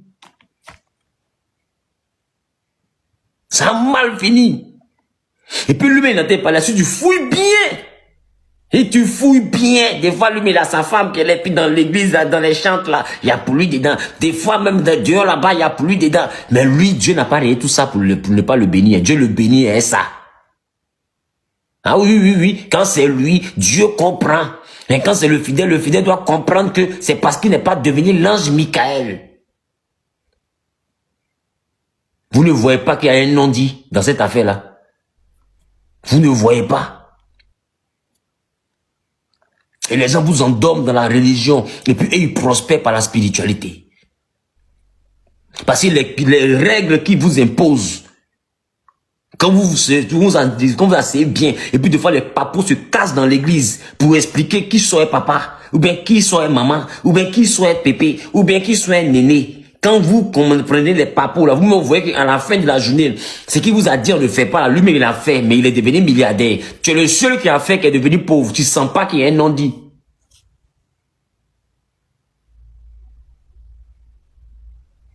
Ah oui.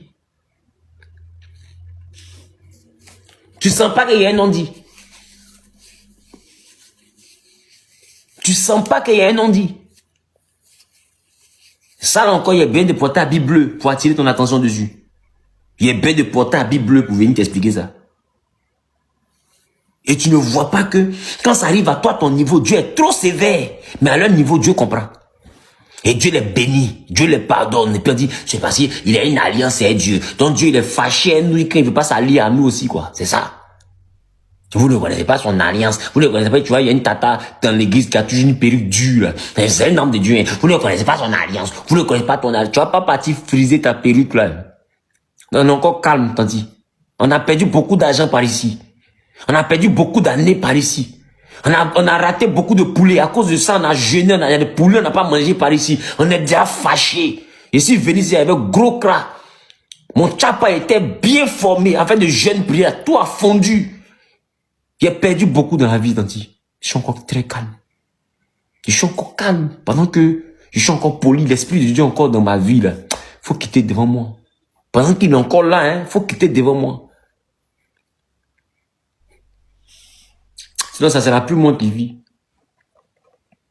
Tu vas voir qui vit à moi. Tu penses que tu payes, c'est un jeu.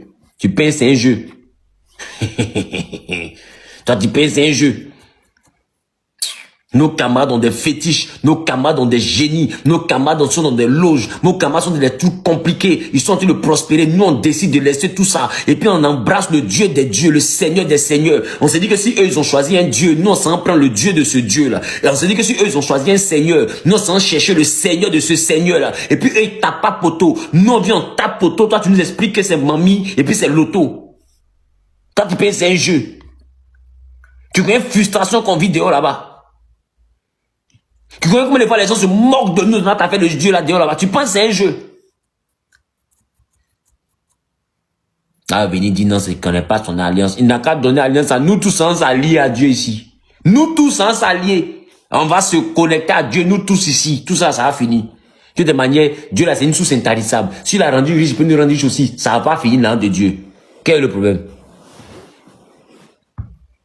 Mais au lieu de donner les vraies choses, ils vont jamais le faire. Et vous allez remarquer que, majoritairement, ceux qui sont impayés là, ils n'arrivent pas à une certaine dimension. Hein. Mais après, le même pasteur là, il va prendre l'un d'un fils. Des fois, c'est un fils de l'église. Des fois, c'est un fils adoptif. Un pasteur quelque part là-bas, qui le sélectionne. Et puis, l'enfant vient. Quand l'enfant vient, des fois, il n'a même pas 2 voitures. Des fois, il a même une seule voiture. Et puis, il prend l'enfant dans le secret. Il y a le culte des dimanches. Hein. Vous le voyez jamais dans cet enfant-là. Mais vous le voyez tous les jours ensemble. Et puis, le coach. Et puis le coach, il lui explique des choses. Il lui explique des choses. Et puis vous voyez pendant 1 an, 2 ans, 3 ans, après l'enfant là n'est plus normal aussi. Lui aussi n'est plus normal. Et puis quand il est plus normal, là, sa vie a changé un coup. Ce n'est pas prier, c'est pas jeûne. Il priait avant, il jeûnait avant. Et après sa vie a changé un coup. Vous le voyez, balèze programme de milliers de personnes. Jetons ici, jetons là-bas. Il devient autre chose dans votre main. Et vous qui êtes assis dans l'église depuis longtemps, là, va-moi, on vous explique que vous avez péché. Car tous ont péché. Ils sont privés de la gloire de Dieu. Papa, tous là, toi tu n'as pas dedans aussi.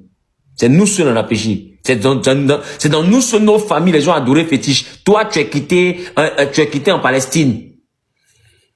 Ton nom là, c'est pas à l'ouest, c'est quitté. Ton nom, c'est pas à l'est. Ton nom, c'est pas un nom du centre. Tu n'es pas un nom du sud. Il n'y a pas fétiche chez toi aussi.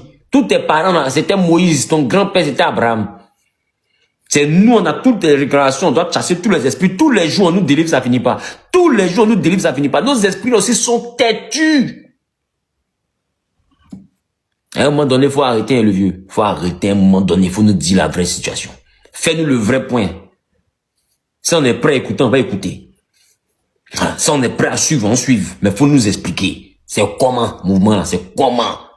Parce qu'il y a l'impression qu'on, de toute façon, on est dans le côté fidèle là, tu veux pas tout nous dire. C'est comment le mouvement, explique-nous bien. Tout est mal, nous, tu nous vois là, on est prêt. On est prêt à y arriver. On est prêt à y aller. Explique-nous. Tu nous entends pas chanter souvent, la Nouvelle Jérusalem, mais moi je l'aime, je vais y aller. On est prêt à y aller. Oh, et puis, il y a une tante qui fait ça. Oh, oh, je vais y aller, je vais y aller. Puis il y a toujours une vieille qui peut faire, oh, je vais y aller, je vais y aller. Nous, on est prêt à y aller. Donc, voilà, parle.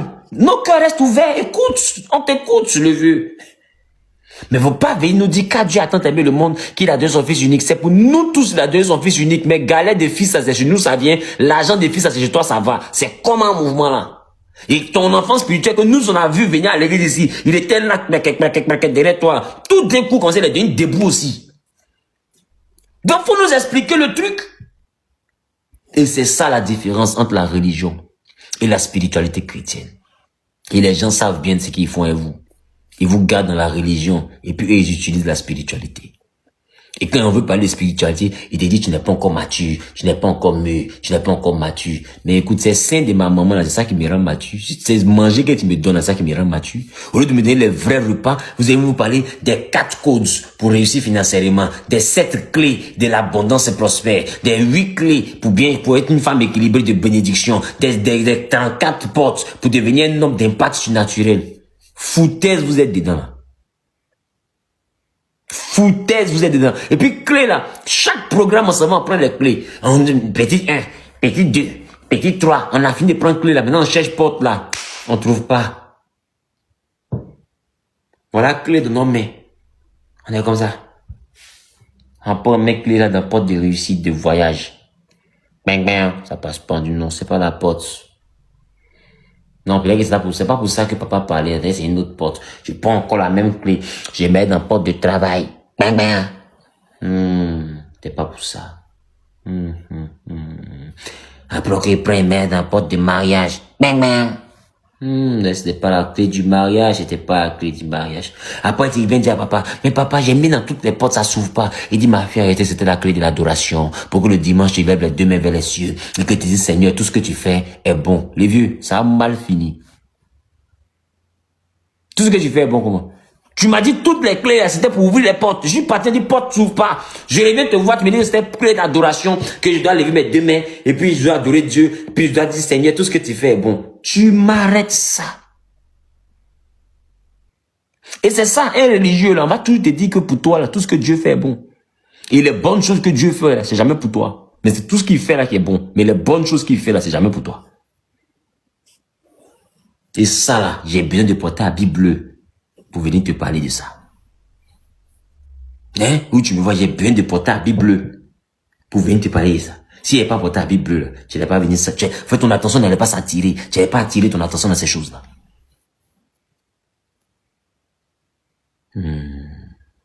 Ça veut dire que tu étais un religieux. Et maintenant, tu es en train de devenir un homme spirituel parce que je suis en train d'ouvrir ton esprit. Et c'est pour ça que j'ai dit aux gens, venez dans le coaching des hommes d'affaires. Mais fait, non, on n'a pas tel nombre d'argent. Non, on n'a pas tel nombre de ceci. Regarde. Vous pensez que les jeunes pasteurs, quand ils sont, on voit vos mêmes pères spirituels. Vous ne savez pas qu'il y a des offrandes qui font des montants compliqués. On dit offrande d'impactation.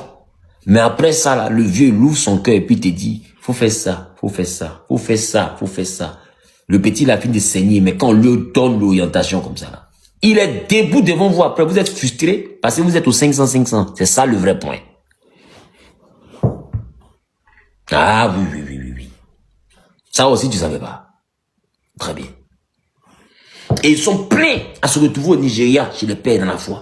Au Ghana, chez les pères dans la foi. En Afrique du Sud, chez les pères dans la foi. Et dans les pays là, en Europe, aux États-Unis, les pères dans la foi. Ils vont faire des offrandes d'impactation. Ils vont prendre des montants pour aller toucher le cœur du vieux. Et un matin comme ça, le bishop, un matin l'archbishop, un matin le grand pasteur des mondes mondiaux, là, il va venir lui dire, viens, my son, calme.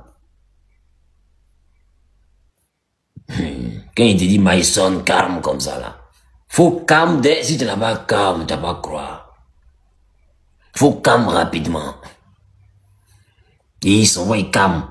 Quand ils calment comme ça là. If you go, you do that, and that, and that. And you go that at this hour. Don't sleep at this hour. Take it over. And you can do that, you can do that. Et puis, il prend tout ce qu'on doit do that là, il prend tout do that là. Puis il vient à Abidjan, puis il s'en do that.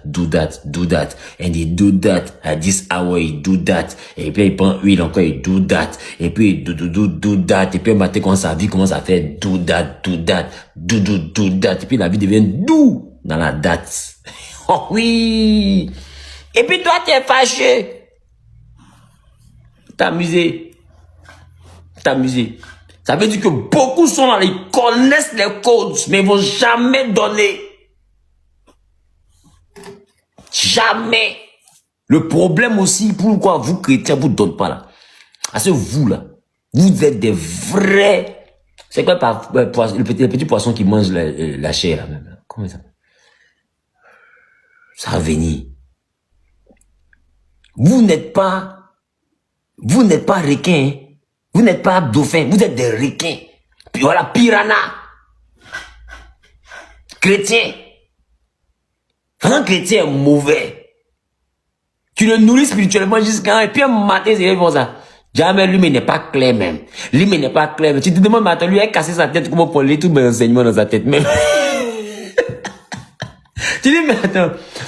Lui, là, il fait comment pour casser sa tête, même pour enlever tous mes enseignements dans sa tête. Parce que comment il peut être mauvais comme ça? Tu viens de le former, tu viens de lui donner le meilleur de toi, et puis un matin, il te dit, non, lui, il n'est pas clair. Lui, il n'est pas ceci, lui, il n'est pas cela. Il dit, ah ouais.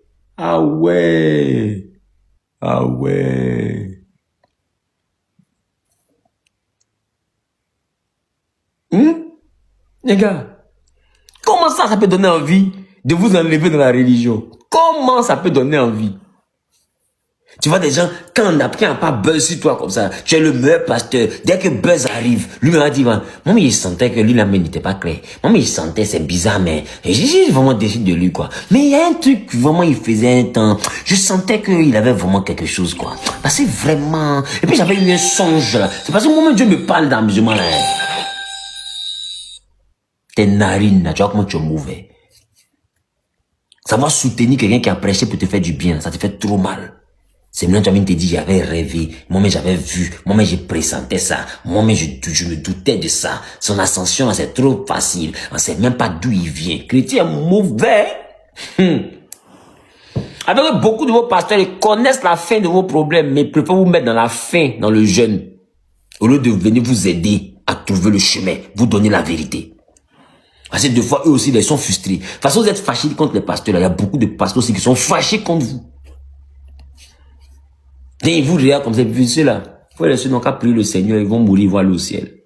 Ils vous laissent quoi? Avec vos problèmes. Sinon, il connaît, quand tu viens lui expliquer tout ton problème là, il connaît qu'est-ce qu'il peut te dire de là, là. Ça a bougé. Il connaît, je te promets, il connaît. Là, tu regardes comme ça, tu te dis, faut aller prier. au jeûner. Cherche la face de Dieu.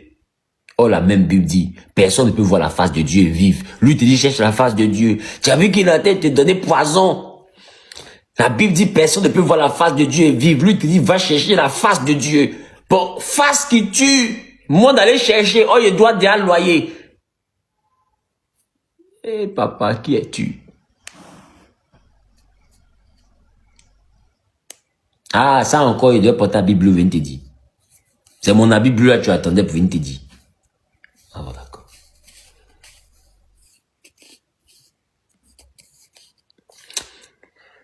Ce vendredi 16, je suis du côté de Ouagadougou. Hein? Ce vendredi 16, je suis du côté de Ouagadougou. À la salle d'Imako, à l'hôtel Azalaï. Le matin de 8h à midi, le samedi 17. J'atterris le vendredi 16. Le samedi 17, de 8h à midi, j'ai une masterclass pour les hommes d'affaires. Tu fais un petit commerce, c'est accessible, c'est 10 000 francs CFA. Non, pas partir poser question pour ça. C'est 10 000 francs CFA. 10 000, ça va soutenir le programme, ça va aider ceux qui ont contribué au programme, ça va facilement aider. Parce que après ça, il y a l'après-midi du samedi, de 15h à 19h, 20h, c'est gratuit. Et puis, l'après-midi du dimanche, de 15h encore à 19h, 20h, c'est aussi gratuit. Donc, le programme des hommes d'affaires, c'est un programme qui va quand même nous permettre de pouvoir soutenir un peu l'organisation et tout. Et puis, voilà, ça peut nous aider aussi à faire d'autres programmes. C'est vrai que ce programme pour lequel je pars, c'est un programme également qui a été pris en compte par des personnes du Burkina. Je veux vraiment bénir Dieu pour une des personnes et pour tous mes fils et filles du côté du Burkina Faso. Et je suis vraiment très pressé de vous voir. Donc, vous déplacez. L'affiche est sur ma page. D'accord? Ça ne sera pas en ligne. Ça sera pas en ligne. Ça sera en ligne seulement que pour ceux qui sont au niveau du coaching des hommes d'affaires. Vous voyez? Au niveau du coaching des hommes d'affaires. Et là-bas, on a commencé des actions très compliquées avec le miel, avec des choses et tout. Et je vais dire, le coaching, c'est sur 1 an. Hein, pour ceux qui vont demander tout à l'heure en commentaire, mais par rapport au coaching là, comment est-ce qu'on fait? Le coaching dans le mysticisme christocentrique pour les hommes d'affaires d'une certaine dimension. Pourquoi il y a d'une certaine dimension? Parce qu'il y a des actions spirituelles qui vont te demander que je vienne dans ton pays. Si tu n'as pas forcément une certaine dimension, comment tu fais pour me déplacer? Comment tu fais pour la logistique? Payer le billet, payer ceci, le logement, payer ceci, je vais finir de travailler, payer même ton offrande, je vais remonter dans l'avion, je vais revenir à Abidjan. Si tu n'as pas une certaine dimension, comment tu réussis ça? Parce qu'il y a des choses que je veux pouvoir démontrer. Je veux pouvoir te montrer. Et puis démontrer, tu vas voir de tes propres yeux de quoi on parle. Ceux qui sont avec nous dans le coaching ont vu déjà les témoignages que les gens ont commencé à rendre en plein cours. Il y a une même là, la cancer a disparu, son médecin demande mais qu'est-ce qui se passe? Donc, le coaching est un élément qui est très important, mais c'est spécialement pour les hommes d'affaires, les hommes et les femmes d'affaires. Après, je vais ouvrir un coaching pour les hommes de Dieu. Bon, d'ailleurs, même ceux qui sont dans le ministère, d'accord, qui veulent être coachés, tu écris en commande, tu écris à ce numéro-là. Plus 225 05 05 05 77 64. Plus 225 05 05 05 77 64. Tu es pasteur, tu es un appelé, tu sers déjà Dieu, tu veux servir Dieu, je ne sais pas. Tu écris et puis tu t'informes, et puis on va voir dans quelle mesure faire aussi un coaching par rapport aux hommes de Dieu. Pour leur enseigner la spiritualité. Et ça va vous aider. D'accord, ça va vous aider. Maintenant, pour le coaching des hommes d'affaires, vous écrivez aussi au même numéro. Voilà, je veux participer au coaching des hommes d'affaires. Plus 225 05 05 05 77 64. Le coaching sur 1 an, de janvier à décembre de 2026. Donc, je vais prendre les visas des différents pays. Ceux qui sont au Canada pourront me déplacer. Ceux qui sont aux États-Unis pourront me déplacer. Mais ils doivent être dans le coaching. Ce sont les personnes que je coach. Et je me déplace, je viens pour... On veut voir clair dans vos affaires. Je veux voir cette année-là. Je veux voir quelque chose. Voilà. Et c'est comme ça qu'on va fonctionner. Donc, on va parler là-bas purement de spiritualité. Ce que tu as l'habitude d'entendre à l'église les dimanches, c'est pas ça qu'on va se dire là-bas. Ah non, c'est pas ça. Là-bas, on va parler de spiritualité. Des actions concrètes à poser. Le numéro, c'est plus 225 05 05 05 77 64. Plus 225 05 05 05 77 64. 3 fois 0,5, 77, 64. D'accord? Vous écrivez au numéro et puis vous allez vous inscrire. D'accord? L'indicatif, c'est plus 225. Donc, tu es homme de Dieu, tu signales. Tu es homme d'affaires, tu signales. Et puis, on va faire le coaching. Cette année, il n'y a pas de Jeunesse Online. Donc, il n'y aura pas de cultes qui dimanche, c'est uniquement sur Zoom. Non, tous les cultes sont sur YouTube, sont sur TikTok ici. Et sont sur Facebook. D'accord? Sont sur YouTube, sont sur TikTok et sont sur Facebook. Tous les cultes. Donc, vous connectez simplement aux heures de culte et puis vous aurez. Donc, ne vous fatiguez pas pour aller vouloir payer Jeunesse Online ou bien vous inscrire à Jeunesse Online. Non. Si vous voulez soutenir le ministère, ça c'est vous qui voyez. Mais ne partez pas vous fatiguer pour essayer de faire Jeunesse Online pour avoir un certain lien Zoom. Et m'a dit, mais mon enfant a avalé moitié. Il dit, c'est pilon là qui reste qui va avaler. Pilon du moitié qui reste là. Il va avaler. Non, son nez est tombé si brique. Mais son visage est resté sur sa tête. Vous m'énervez seulement. Vous m'énervez seulement. Tu vas comprendre que c'est moi ici, le promoteur du mysticisme christocentrique. Ah, d'accord. Donc, ça veut dire que toi qui as un esprit de doubling, là, faut pas venir t'inscrire. C'est mieux, faut pas payer. Inscription, faut pas payer. Parce que je suis sûr de ce qu'il a te donné. Mais quand ça va venir aussi, là, je compte sur toi aussi. Moi aussi, ici, enfant de quelqu'un. Moi aussi, ici, enfant de quelqu'un. Il fait 61 kilos. J'ai besoin de grossir dans ma vie aussi. Moi aussi, ma famille compte sur moi. Moi aussi, mes enfants doivent partir à l'école. De toute façon, il est fait, tu as des bouts, là. Faut pas oublier ça. Sinon, il te rappeler ça d'une autre manière. Ah, d'accord. Et te rappeler ça d'une autre manière, c'est la manière là qui va te plaire. Je sais pas quoi, hein. Attends, tu as même quelqu'un qui prêche, mais puis soulève son pied. Putain, mon pied est léger. Je soulève mon pied, met en l'air. C'est quoi toute cette vie? Il faut au moins que je grossisse un peu. Un pied mobile comme ça.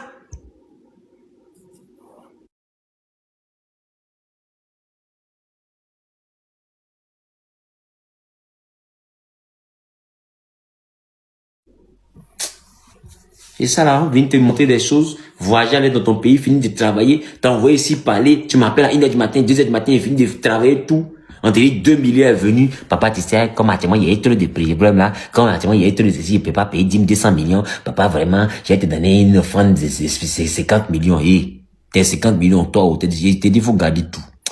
Mais en 2 mois, tu vas voir à quoi déjà. Aïe.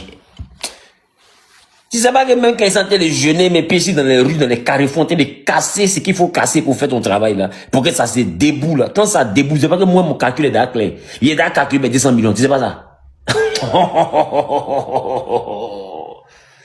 Même footballeur, faut écrire. On fait le truc. Tu fais ça propre, yo, vois, je vais dans ton pays. Tu vas voir de quoi il s'agit. En tout cas, moi j'ai le mérite d'être franc. Moi, c'est pas en train de faire truc. Moi, je te demande pas de me, je te dis, inscris-toi, travaillons, c'est bon sur toi, c'est bon sur moi, c'est bon sur nous. C'est bon sur toi, c'est bon sur moi, c'est bon sur nous. Dès l'instant que tu manges, faut mettre en même temps, il mange. Je mange, c'est que toi tu manges, je mange. Ensuite, toi tu manges, le pasteur mange, nous mangeons.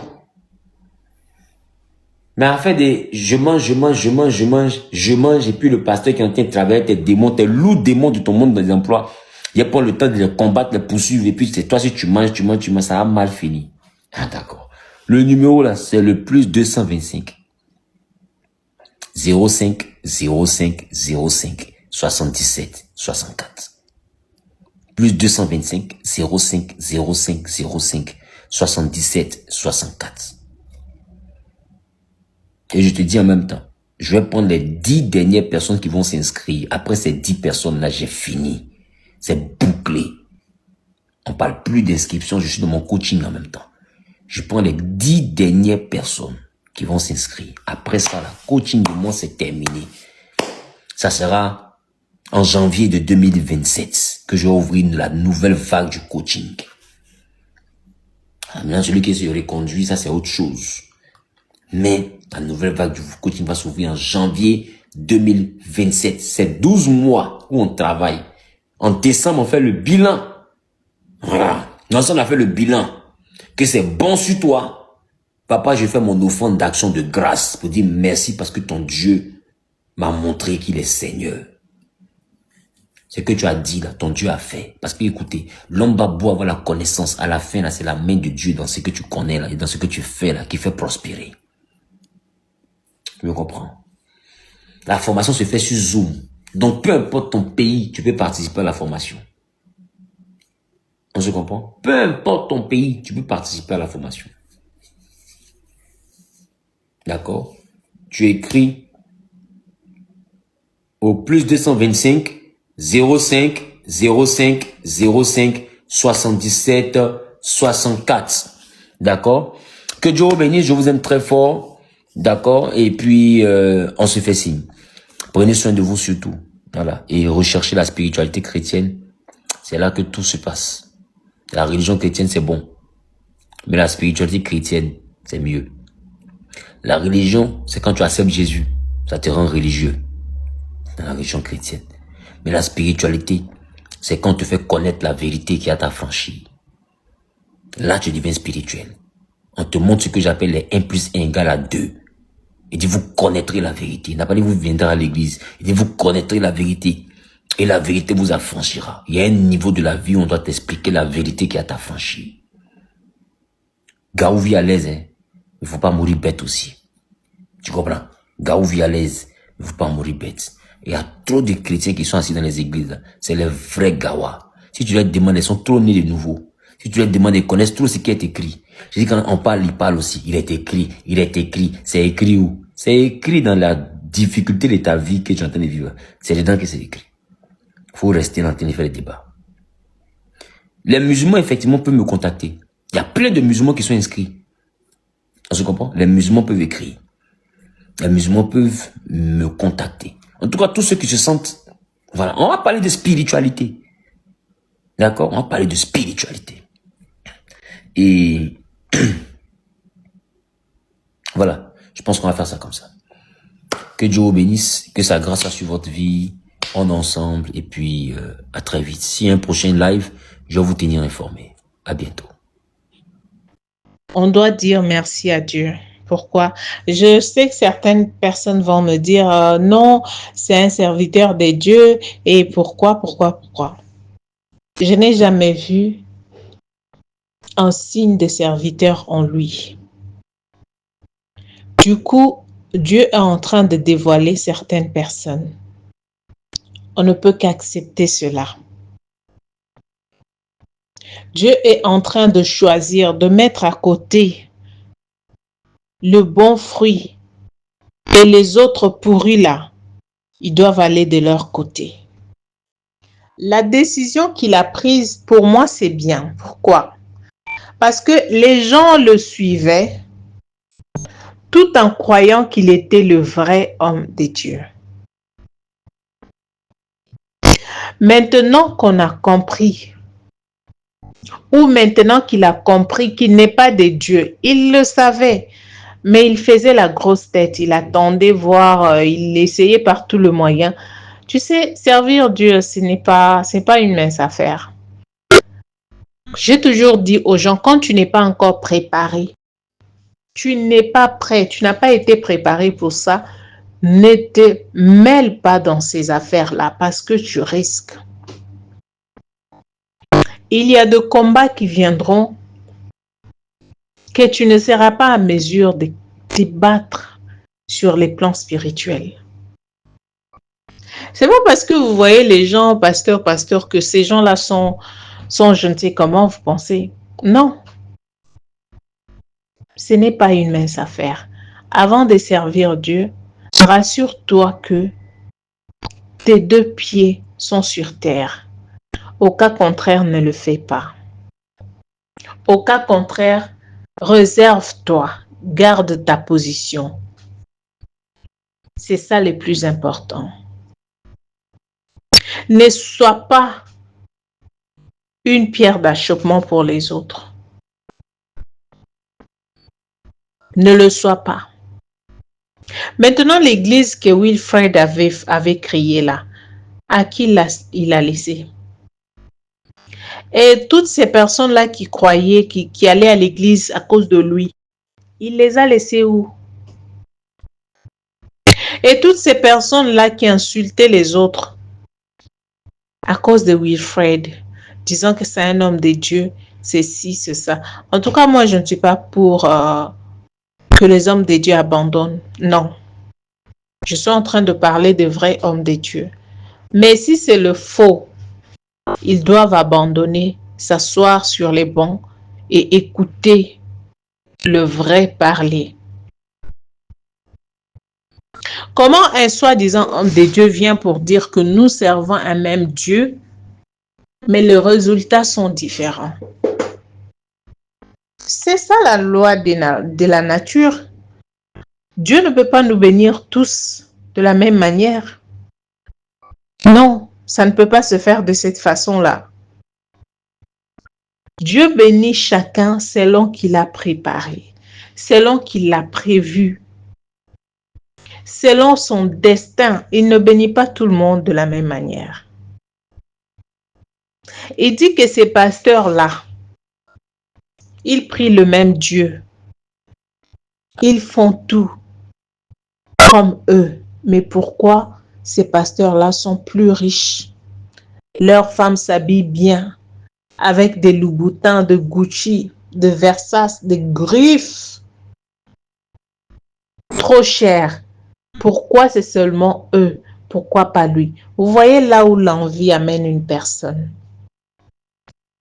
Vous voyez quand on convoitit tellement. Vous voyez là où ça amène des gens.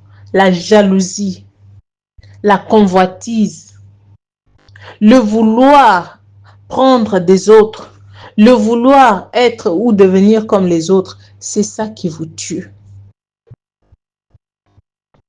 C'est ça qui tue. La haine, l'envie. C'est l'envie qui fait que ce monsieur puisse sortir tout ce qu'il est en train de sortir de sa bouche. Arrêtez d'envier les gens.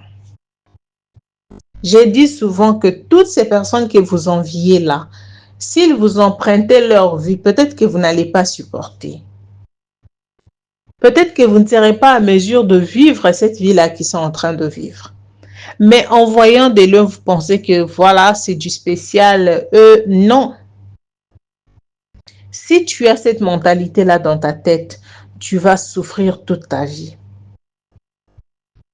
Parce que tu es là que pour regarder les assiettes des autres. Tu ne regardes pas ce qui est dans ton assiette. C'est ça le problème. C'est ça qui tue le monde. L'envie. C'est ça qui tue le monde.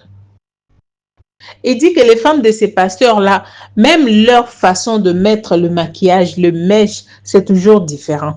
Leur plante, c'est bien collé. En tout cas, écoutez-moi ces pasteurs. Il sait même comment coller les plantes. On peut faire ça. La famille, prenez garde. Arrêtez d'envier. Beaucoup de gens ont commis des erreurs. Ils ont arrivé de commettre des erreurs à cause de l'envie. À cause de l'envie. Parce que tel a porté, tel a une voiture de marque et moi je n'en ai pas et tout. Beaucoup de gens ont fait du mal aux autres à cause de l'envie. Et le fruit qui est dans ces monsieur Alfred Wilfred, c'est pas un bon fruit. Ce n'est pas un bon fruit. C'est un fruit qui va détruire toute sa vie. En tout cas, moi, je ne suis pas contre qu'il abandonne d'être pasteur parce que du coup, déjà, il n'était pas pasteur. Il n'était pas pasteur. Il était là pour ses business et là, il a vu que ça ne marche pas et il ne peut pas continuer. Où allons-nous? Les gens ne craignent plus Dieu. Les gens ne craignent plus Dieu. Les gens ne craignent plus Dieu. Les gens peuvent s'élever, une personne peut s'élever d'un matin à l'autre, s'autoproclamer un archibishop, un prophète, un pasteur. Mais en réalité, est-ce que c'est ça? Est-ce que c'est ça? Quand vous le faites là, qu'est-ce que vous enviez au pasteur? Qu'est-ce que vous enviez? à cause de vos comportements. Les églises sont vides aujourd'hui à cause de vos sales comportements. Du moment où vous savez que vous n'avez pas Dieu et que vous ne servez pas Dieu, en tout cas, il faut abandonner, il faut laisser. Laisser la place aux gens que Dieu avait choisis et donner une mission. Et vous verrez dans des églises de telles personnes, plein de monde. C'est ça qui vous pousse à aller toucher au gris-gris. Parce que ce que vous avez là ne vous suffit pas. Pour servir Dieu, il faut être appelé, choisi des dieux. Parce que il y a tellement de choses qui peut-être toi et toi seul ne sera pas à mesure.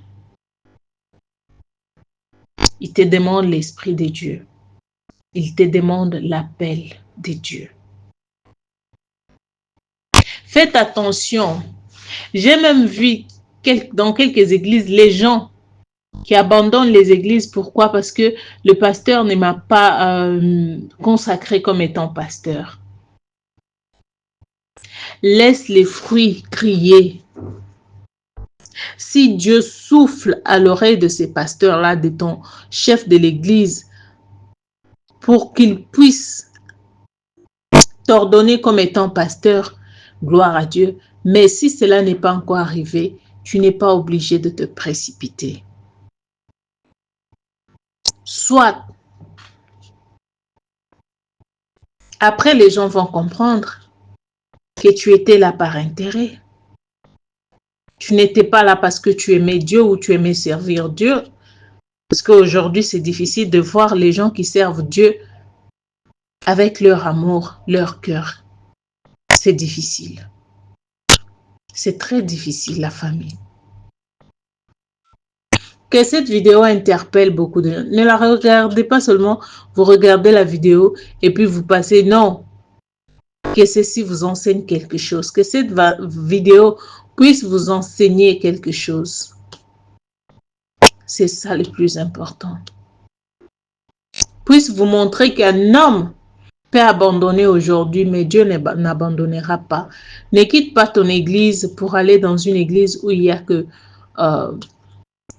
plus de monde. Tu ne sais pas, peut-être là où il n'y a pas assez de gens, c'est là où Dieu réside. Et toi qui vas dans des milliers pour voir des milliers de personnes, peut-être que rien ne marchera. Dieu fait des choses à sa manière. Alors la famille, merci beaucoup d'avoir été là. Si vous avez aimé cette vidéo, faites-nous savoir dans les commentaires. Et ce que vous pensez par rapport à cette ruption, je ne sais pas comment l'appeler.